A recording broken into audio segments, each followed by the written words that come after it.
tardes. Buenas tardes. Buenas tardes. Buenas tardes. Son las 4 y es la hora del café.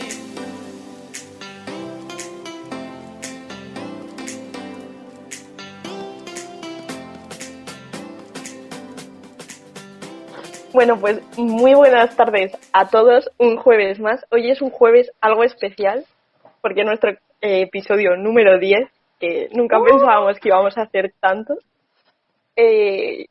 Estamos muy contentas por haber llegado hasta aquí, porque estamos aprendiendo un montón haciendo los episodios. Esperamos que vosotros también estéis aprendiendo tanto, o al menos que se os quede algo. Nosotras con que nos escuchéis, o sea, con que solo nos escuche una persona y esa persona haya aprendido, aunque sea solo a decir una palabra nueva, estamos bastante contentas.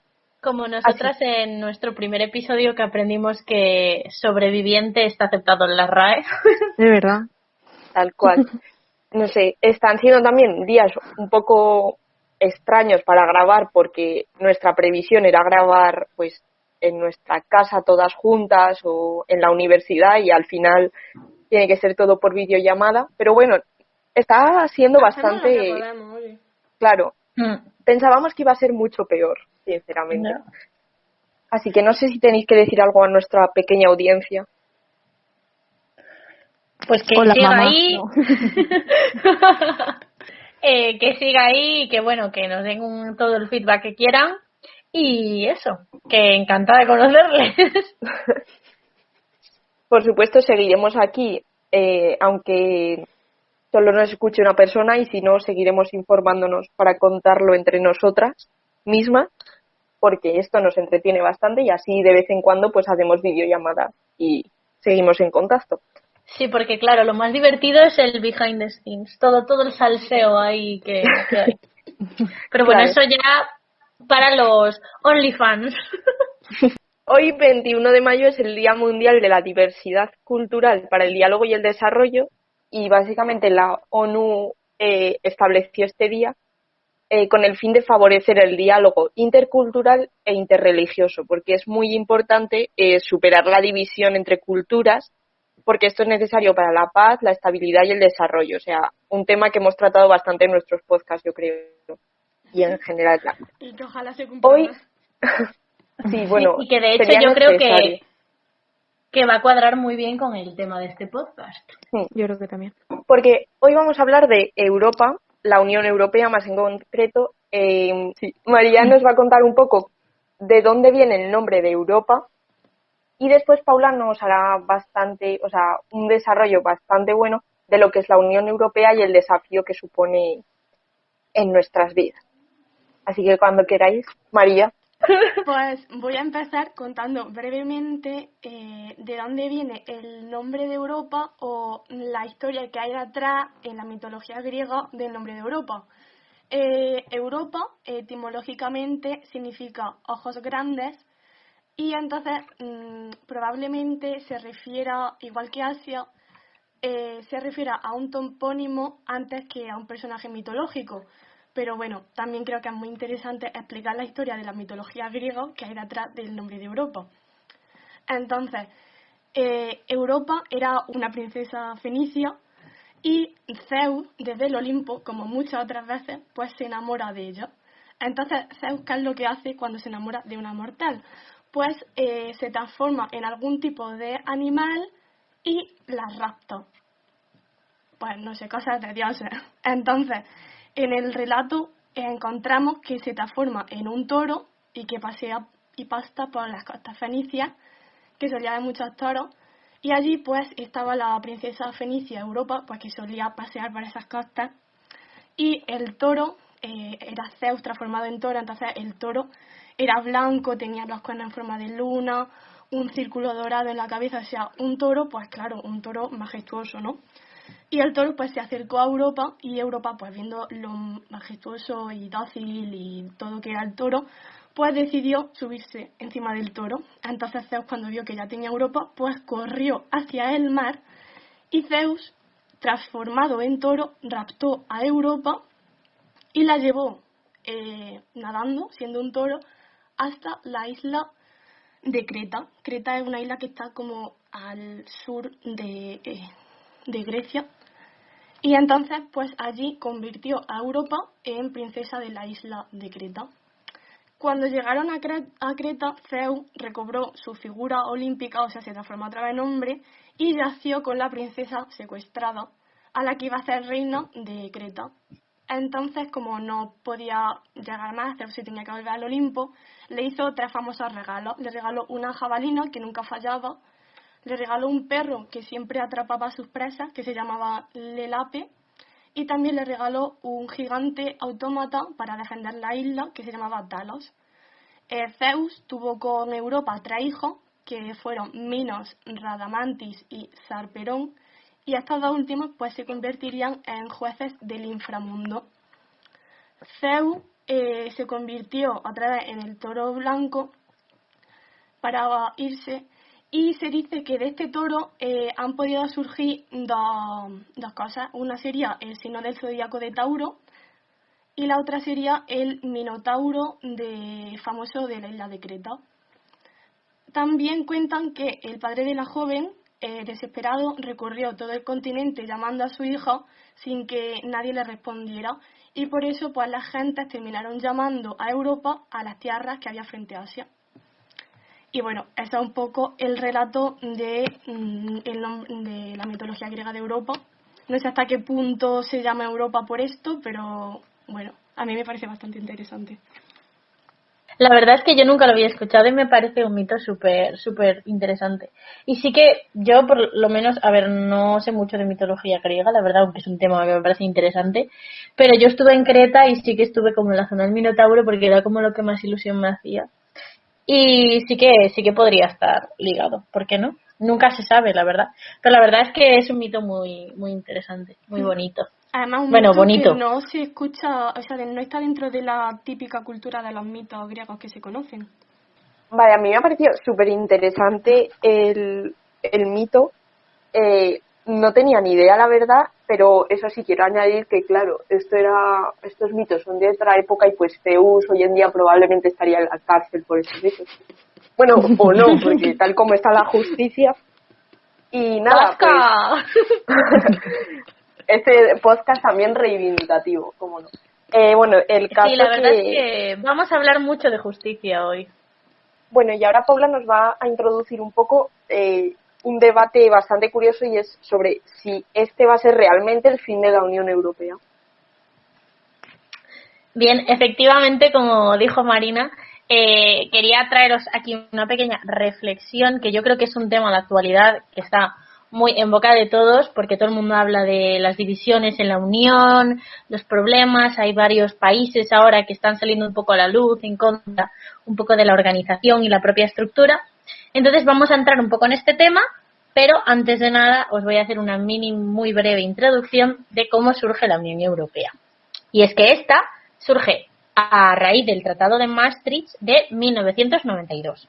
Por este tratado, la Comunidad Europea que existía se convierte en la Unión Europea que conocemos hoy en día. ¿Y qué se puede extraer de este tratado? Bien, que se reconoce por primera vez la ciudadanía europea. Entonces se crea una verdadera comunidad, es decir, un mercado único y una serie de políticas que ahora van a ser comunes a todos sus miembros. Cabe destacar también que al principio era obviamente mucho más pequeña y que con el paso de los años se fue ampliando. De hecho, España entró posteriormente.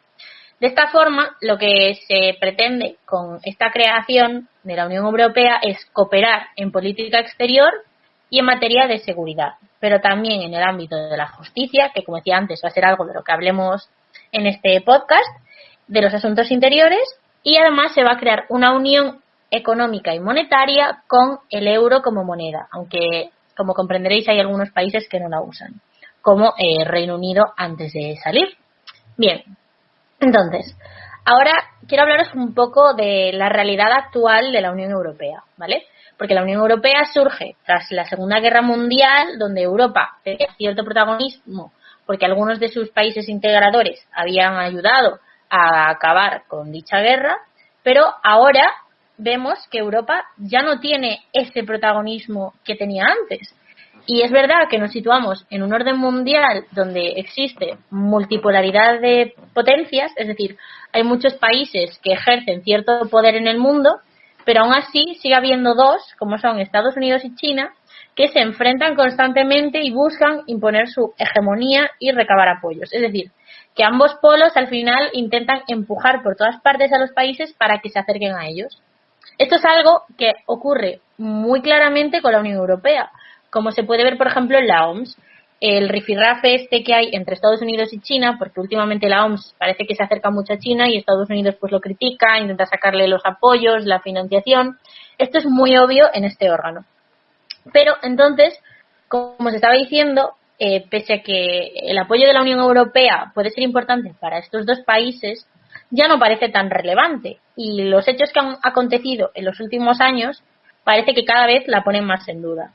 Por ejemplo, la crisis del 2008 puso en duda a la unión monetaria, es decir, puso en duda el euro, porque como una crisis pudo llevar a todos los países a una situación tan precaria, aunque es verdad que ocurrió de forma diferente para los países.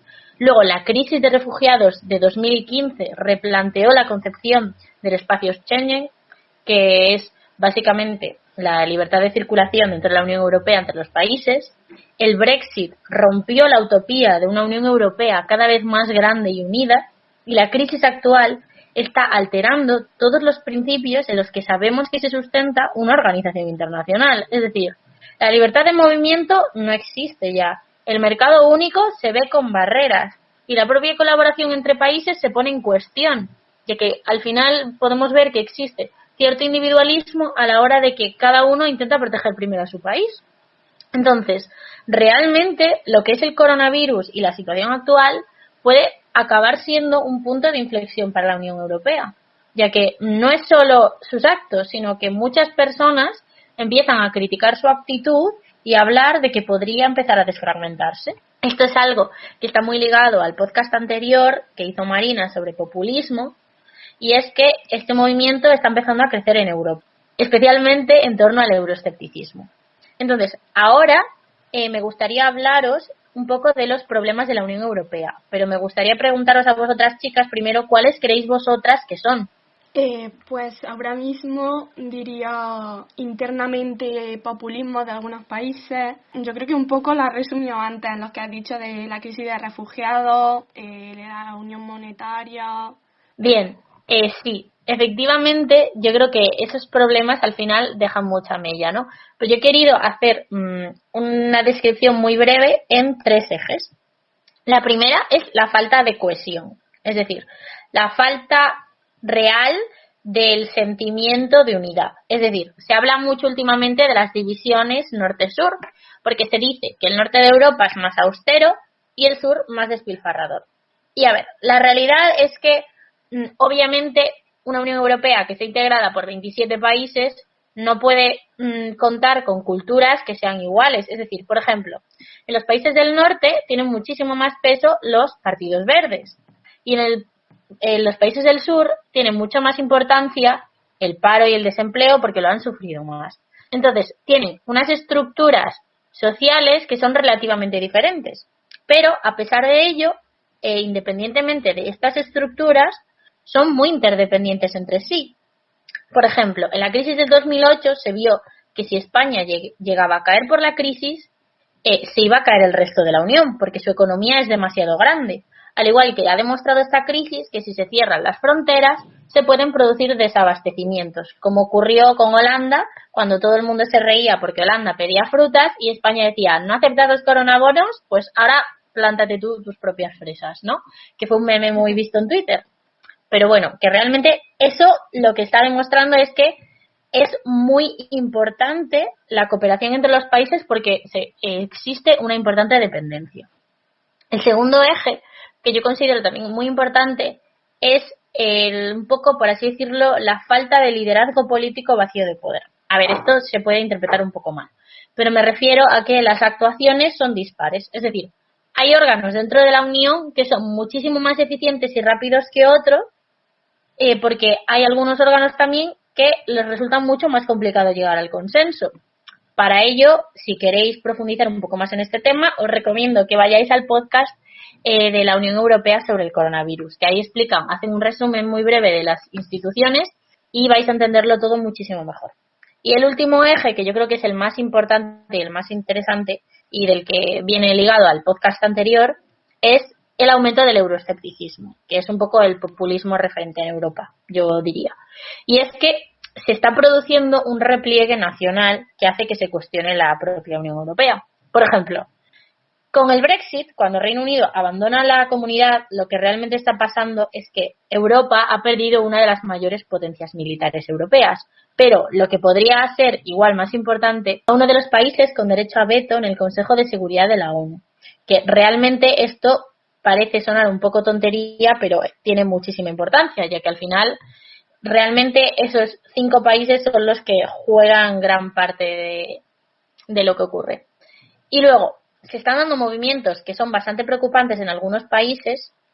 Por ejemplo, en Polonia se están dando reformas judiciales en los últimos años que van en contra de la independencia de la propia justicia y del derecho de la Unión Europea. Desde el 2015 se vienen dando dichas reformas, por ejemplo, la elección de 5 jueces por el propio presidente, algo inconstitucional, ya que el presidente no puede en ningún caso designar a los jueces que quiere. Luego, se anulan párrafos donde se reconoce la independencia de los jueces y se bloquean desde el Tribunal de Justicia de la Unión Europea algunas reformas, como por ejemplo, en Polonia se intentó implantar que los jueces mayores de 65 años se retiraran y también se intentó crear una institución que vigilara y controlara el poder judicial.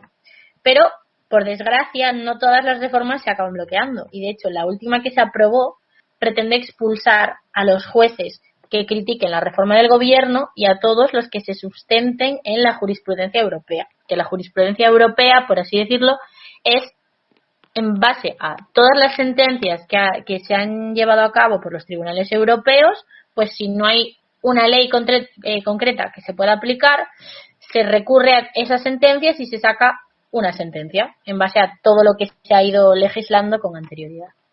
Y bueno, chicas, no sé qué opináis de esto, a mí me parece un tema muy interesante, como si podemos observar estamos en un momento bastante complicado. Hombre, yo diría que es el momento más complicado en la historia reciente, ¿no? O sea, nunca se había vivido esto tan fuerte, una pandemia mundial con crisis económica mundial y nadie sabe cómo reaccionar. Entonces, bueno, creo que es muy difícil y creo que nadie está preparado para esto. O sea, sí, yo opino lo mismo, y es que es eso, que se trata de un punto clave que marcará un antes y un después en la Unión Europea, yo creo, porque además esto que está pasando con Polonia no es el único país.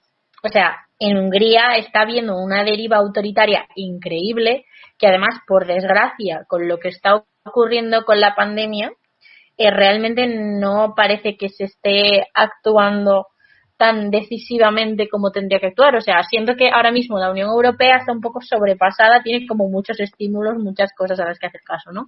Bueno, como estaba diciendo, Hungría ya lleva unos años intentando marcar su propio rumbo dentro de la Unión Europea y es que además, bueno, ha aprovechado la crisis para atacar a lo que se considera la democracia liberal.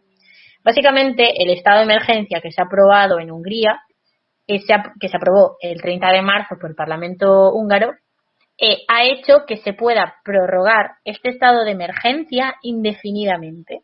Es decir, que no tiene un tiempo límite, sino que puede estar continuamente extendiéndose en el tiempo.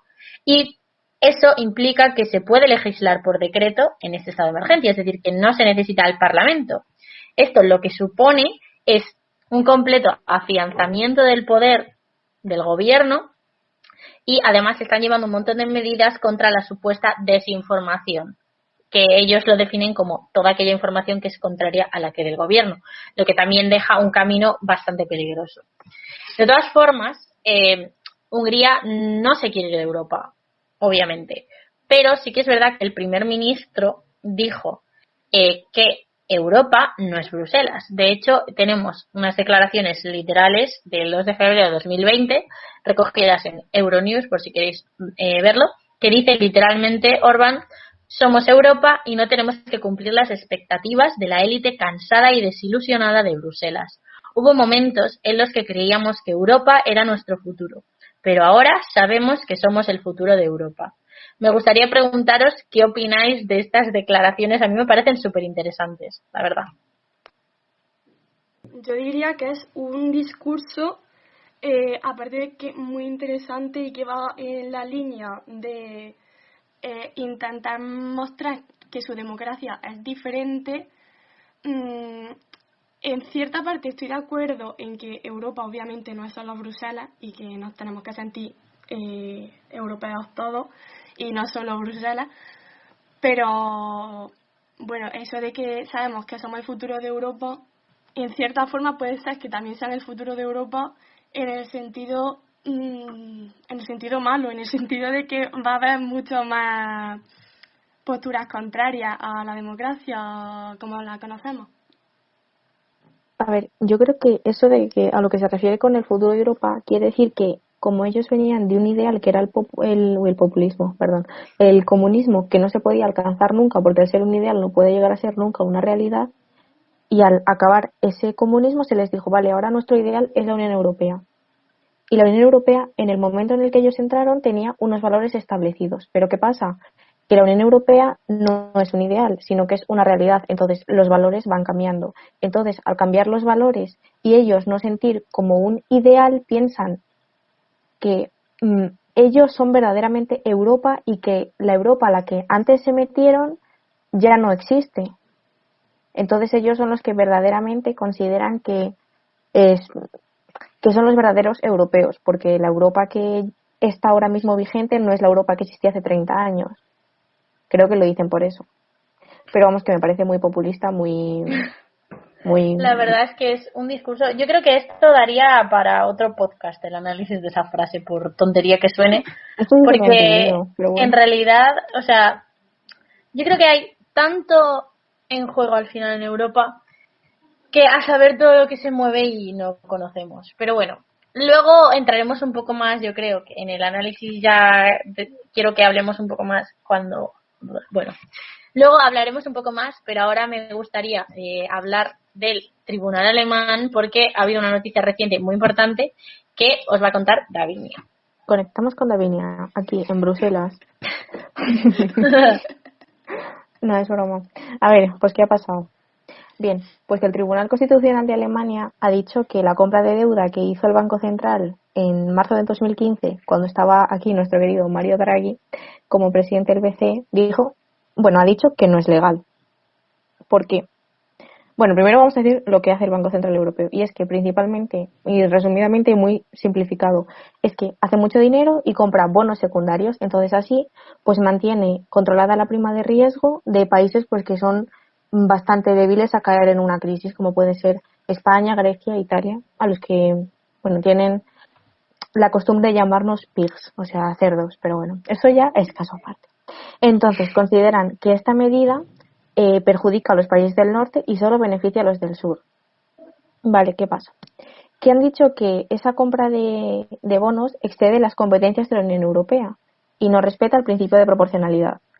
Entonces, claro, a su juicio esta medida es inconstitucional, porque el tratado sí que prohíbe expresamente financiar a los estados. Claro, hay que tener en cuenta que la Unión Europea no es una unión monetaria, pero no es una unión ni política ni fiscal. Entonces, digamos que el Banco Central Europeo solo puede hacer política económica. ¿Qué pasa? O sea, política monetaria, perdón. Entonces, ¿qué pasa? Que el Banco Central Europeo le han dado como un ultimátum de 3 meses para demostrar que ha diferenciado entre política económica y política monetaria. Pero, ¿qué pasa ahí con esto del coronavirus? Que el Bundesbank, que es como el Banco Central de Alemania, ha dicho que si no vuelve a la legalidad el Banco Central Europeo, que deja de participar en la compra de deuda. Pero con la llegada del coronavirus, su presidente, como se ha visto un poco ahogado por la situación actual, ha dicho que quiere demostrar que las compras sí que son proporcionales, o sea que el Banco Central Europeo no se estaba saltando ningún tipo de legalidad y permitir así pues la supervivencia del instrumento. ¿Por qué? Pues porque ahora con el coronavirus Alemania está un poco ahogada, entonces claro quiere que el Banco Central Europeo le compre deuda para así tener mayor liquidez y que su prima de riesgo pues se encuentre controlada. Entonces bueno, han dicho sí, eso está mal, pero ahora que me beneficia está bien. Me parece un poco egoísta. Vale, entonces, el Tribunal de Justicia de Luxemburgo, que es el Tribunal de Justicia de la Unión Europea, ¿qué ha dicho? Ha dicho que hizo un comunicado como de 5 líneas, donde lo dijo contundentemente, y dijo que él tiene la última palabra en la interpretación del derecho comunitario. O sea, que lo que diga él es lo que es legal. Y es que en diciembre de 2018 dijo que el programa de compra de deuda se ajusta perfectamente a la legalidad. Es decir, que no excede del mandato del banco y no incumple la prohibición de financiación monetaria. Y que los fallos que dictamine este tribunal son vinculantes para Alemania y para el resto de Estados miembros. Entonces les han dicho básicamente, yo sé lo que es legal y lo que no, así que déjame en paz. Bueno, lo que me llamó un montón la atención es que en el dictamen que ha sacado el Tribunal de Alemania pone literalmente que la compra de deuda impone pérdidas considerables a los ahorradores privados y permite que las empresas económicamente inviables sobrevivan en el mercado gracias a los bajos tipos de interés. A mí esto me parece un poco bastante egoísta porque prima como la supervivencia de las empresas y no ve que detrás de las empresas también hay personas y que si las empresas sobreviven también sobreviven las personas. Entonces esto me parece muy egoísta y que carece un poco de moralidad. Pero bueno, ¿qué pensáis vosotros? Bueno, yo creo que sobre todo el momento en el que lo ha sacado, que es justo ahora cuando han sacado esta resolución, me parece todavía más inoportuno, ¿no? Ya, bueno, es que se supone que ya llevaban como bastantes años grupos independientes presentando denuncias diciendo que esto pues era ilegal, grupos de extrema derecha y tal, pero bueno, Sí, ahora es cuando salió hay más que a la luz. hay que destacar que es que esto está impulsado por particulares, o sea, Sí. son como integrantes de algunos partidos políticos que a un título individual y tal han ido diciendo pues que estaban en contra. Son como un poco los que han impulsado esto, pero a mí la verdad me parece bastante sorprendente. O sea, nunca pensé simplemente que un tribunal nacional de un país pueda ir en contra de la Unión Europea. Me parece bastante sorprendente, la verdad. Y lo que ha hecho la presidenta de la Comisión Europea, que es alemana, bueno, es Ursula von der Leyen, y es alemana, y hay que decir que fue ministra de Defensa en Alemania con Angela Merkel, ha dicho, bueno, ha amenazado con abrir un expediente a Alemania. Entonces, bueno, como que aquí las cosas son muy contradictorias, nadie sabe muy bien lo que hacer, pero bueno, esperemos que esto se solvente rápido, porque sí que es verdad que si un país como Alemania, que es, digamos, el país más fuerte de la Unión Europea, dice, o sea, deslegitimiza a la Unión Europea, pues va a abrir la veda y van a empezar a decir movimientos populistas, si ya hay pocos, va a haber más y van a empezar a estar todos en contra de la Unión Europea y va a ser esto pues la hecatombe. Así que nada, eso. Totalmente. De hecho, esto puede animar hasta Polonia y Hungría a defender la primacía de sus tribunales, o sea, a que sus tribunales van a estar por encima del de la Unión. O sea que hay que tener bastante cuidado.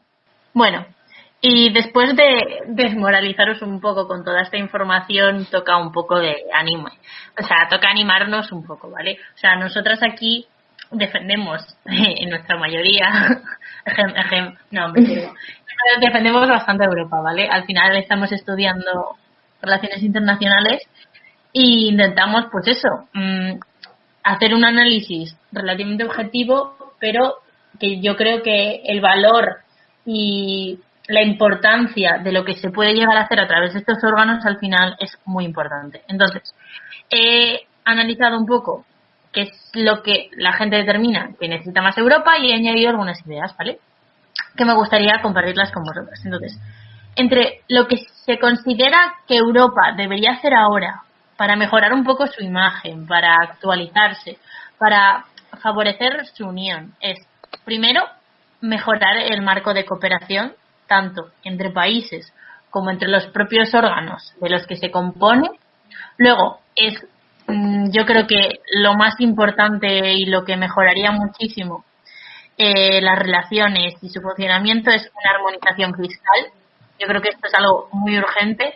No puede ser que haya países en la Unión que actúen como paraísos fiscales y otros que estén constantemente asediados por altas primas de riesgo porque son muchísimo más estrictos, por así decirlo.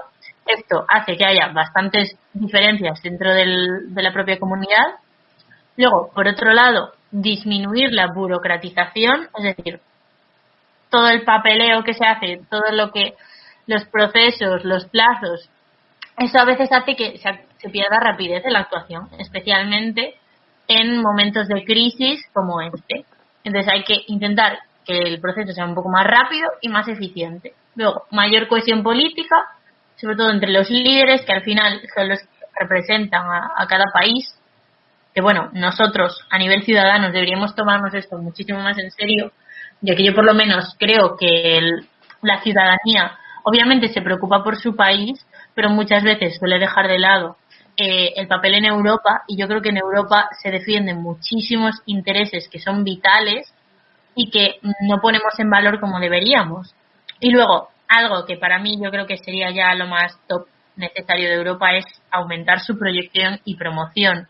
Es decir, prácticamente yo no siento que haya una conexión Europa-europeos. O sea, nosotras a nivel personal, porque estudiamos esto y porque igual nos interesa algo más que al resto, pero a nivel usuario, el resto de la gente se nota un montón que hay muchísima gente que no sabe lo que hace Europa y que critica a Europa por el euroescepticismo, que por desgracia yo siento que viene muchas veces de los medios de comunicación, porque se trata a Europa y se ve normalmente un poco lo malo. O sea, sé que esto suena así como muy categórico, pero una de nuestras asignaturas de este cuatrimestre estaba un poco relacionada con eso. Yo he estado siguiendo así un poco el seguimiento que se hace en los medios de la Unión Europea y en la gran mayoría no se suele tratar esto favorablemente, sino que se suele dar una visión negativa.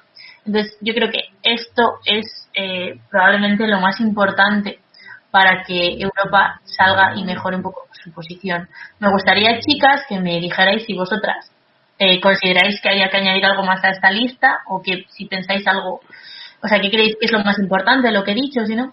A ver, yo en cuanto a Europa creo que tengo la postura más distinta a la vuestra, pero bueno, no pasa nada, esto es un podcast de diversidad cultural.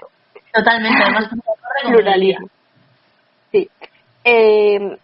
O sea, a ver, yo creo que en Europa actualmente sí que nació con un buen fin, pero actualmente hay tanta diversidad en lo político dentro de cada país, incluso, que es muy difícil llegar a un consenso a nivel europeo. O sea, porque si ya, por ejemplo, en el caso de España cuesta ponerse de acuerdo en una ley para beneficiar a todos los españoles, pues imagínate para crear algo para gente que ni siquiera es de tu país, ¿no? En plan, que se multiplica por mucho la diversidad. Pero sí que creo que tiene un papel fundamental y que tendría que derivar un poco hacia lo económico más que hacia lo legal, o sea, hacia la jurisprudencia, porque, o sea, no sé, es mi opinión, porque al final en lo económico yo creo que siempre puede haber un consenso, porque al final todos los países quieren hacer políticas que en ese caso yo creo que sí que pueden beneficiar a todos, mientras que en lo legal, al tener distintas ideologías, yo creo que es muy difícil llegar a un consenso.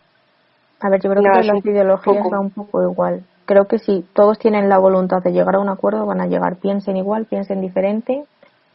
Lo que pasa que creo que se están anteponiendo antes intereses políticos a intereses puramente sociales o económicos.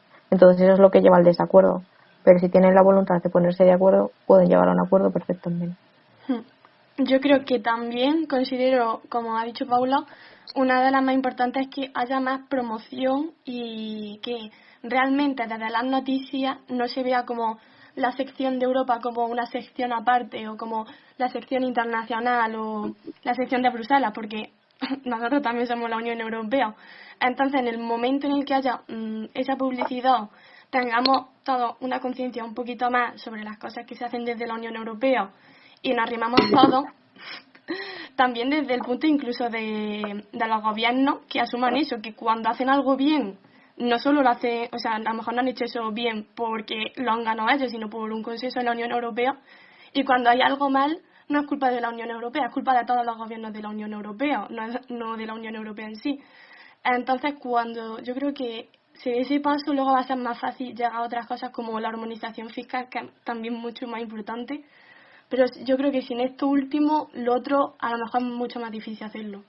Sí, yo chicas, creo que tenemos puntos de vista bastante parecidos, aunque en algunas ocasiones dispares, pero me parece que eso es lo que lo hace más interesante, ¿no? Porque al final Europa somos todos, o sea, Europa es toda la gente que la integra, te sientas europeo o no, si tu país pertenece, tú tienes voz y tienes voto.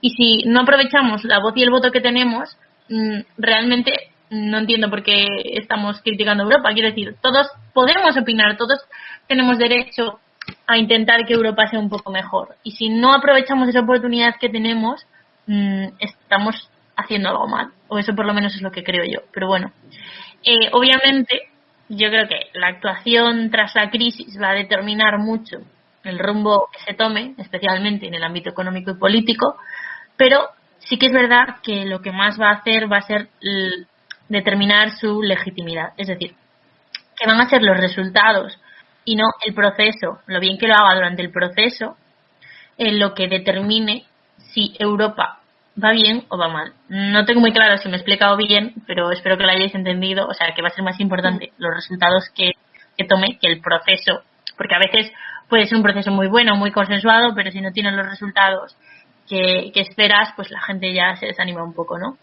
La realidad es que no se espera una vuelta absoluta hacia el interés nacional de los estados, ¿no? Eso no sería realista ni deseable, así como no se espera que en el futuro se deje de existir un mundo globalizado y dependiente uno de otro.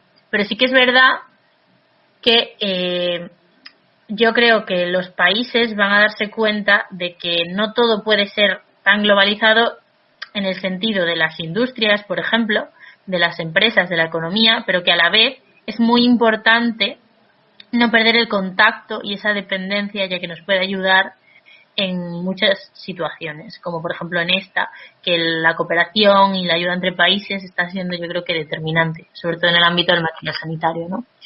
La realidad es eso, que Europa sigue siendo una gran alianza que ha actuado eficientemente a la hora de crear relaciones entre diferentes países, establecer reglas comunes, apela a la cooperación y a la solidaridad, pero yo creo que no se le ha reconocido en muchos casos sus actuaciones y la calidad de su propia actuación, por ejemplo, en la creación de paquetes de medidas para salir de la crisis.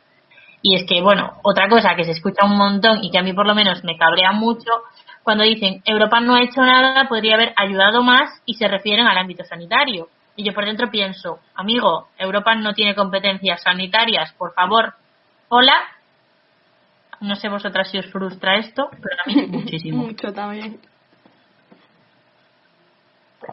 Pero bueno, yo la verdad tengo esperanzas en que Europa salga de la crisis más fuerte, más solidaria y más soberana. No sé qué opináis vosotras. Sí, yo ya lo último decir que cuando criticamos a Europa como diciendo podría haber hecho más, en verdad lo que estamos pidiendo es que Europa pueda hacer más y que tenga más competencias que ahora no tiene. Entonces, en verdad la gente que critica de esta forma a Europa quiere más Europa. Claro. Yo también quiero que salga Europa más fuerte, más reforzada, con más competencias, porque sí que creo que el futuro es la globalización y el universalismo. Y nada, que también creo que, como bien habéis dicho, que la culpa de bastantes cosas que pasan actualmente en todo en la vida, o sea, no solo en la política, es fruto de la ignorancia, y que creo que todos deberíamos pues informarnos un poco más y pensar un poco más lo que decimos y hacemos. Totalmente de acuerdo. Y a veces ya no solo el informarte más, sino dónde o cómo. Porque yo por lo menos creo que contrastar la información, no acudir siempre a las mismas fuentes es muy importante. O intentar acudir a fuentes que supuestamente tengan que ser objetivas. porque seamos sinceros, los medios de comunicación ahora son de todo menos objetivos. Sí, O sea, pero cada también uno creo porque se ve bastante. la sociedad, al estar cada vez más polarizada y más, digamos, radicalizada, también demanda ese tipo de informaciones. Entonces, los medios Sí, de obvio. comunicación viven de publicitar esas informaciones. Entonces, si no dan lo que la gente demanda, pues se van a la ruina. Totalmente. Pero digo que intentar, pues eso, yo creo que contrastando información al final es bueno porque ves cosas que desde un bando no se ven y desde otras tampoco. Y yo creo que llegas a una visión un poco más global. Pero bueno. Chicas, ¿queréis decir algo? Que quiero acabar con un alegato de amor hacia Fernando Simón. Y ya está. No más opiniones por hoy. Bueno, pues hasta aquí el episodio de hoy. Esperamos que os haya gustado y que os haga reflexionar. Como siempre, nos podéis dejar vuestras reflexiones sobre qué entendéis vosotros por la Unión Europea o qué es para vosotros la Unión Europea en todas nuestras redes sociales, que son @cafedelas4 en Twitter, Instagram, Facebook, y también subimos los episodios en YouTube y iVoox y Spotify. Así que nos podéis encontrar en todos esos sitios, @cafedelas4. Esperamos que os guste y muchas gracias por escucharnos. No sé si queréis decir algo. Adiós. Muchas gracias.